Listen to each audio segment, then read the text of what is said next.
Variables are used to store data in Java. Before we can begin using variables, we need to understand what they are and how to name them, because naming rules are very important in programming. So let's get started with this lesson. A variable is a name for a memory location.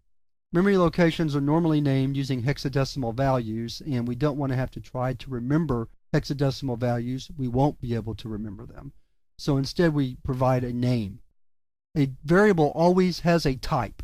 When we create a variable, we always associate a type with it to tell the compiler what type of data can be stored in that variable. So that's another rule about variables.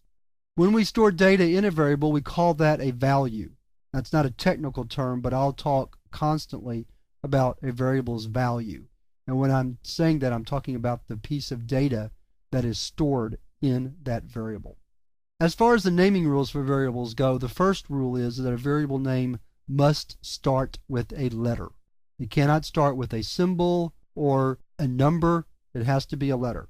After the initial letter, a variable name may contain letters, numbers, and the underscore character.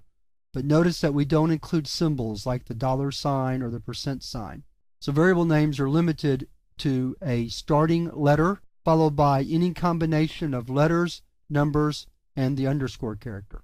Some examples of variable names are salary, name3, first underscore name, and last name, where the second part of the variable name is capitalized. We use that style called camel casing instead of underscores to make it a little bit easier to type the variable name.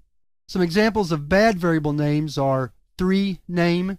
That doesn't work because it starts with a number, and first underscore name. Finally, let's look at some other rules about variable names.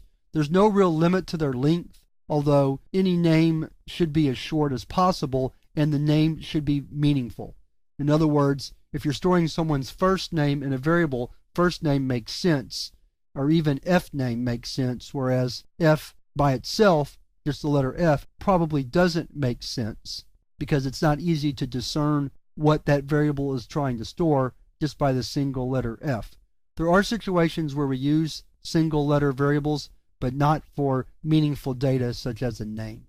And the last rule is variables should always begin with lowercase letters. That's because in Java, a class name always begins with a capital letter.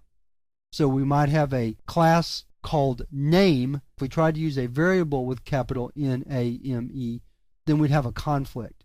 So restrict your variables to lowercase letters and reserve uppercase letters at the beginning of names for classes. And that's really all the rules we need to discuss for variables.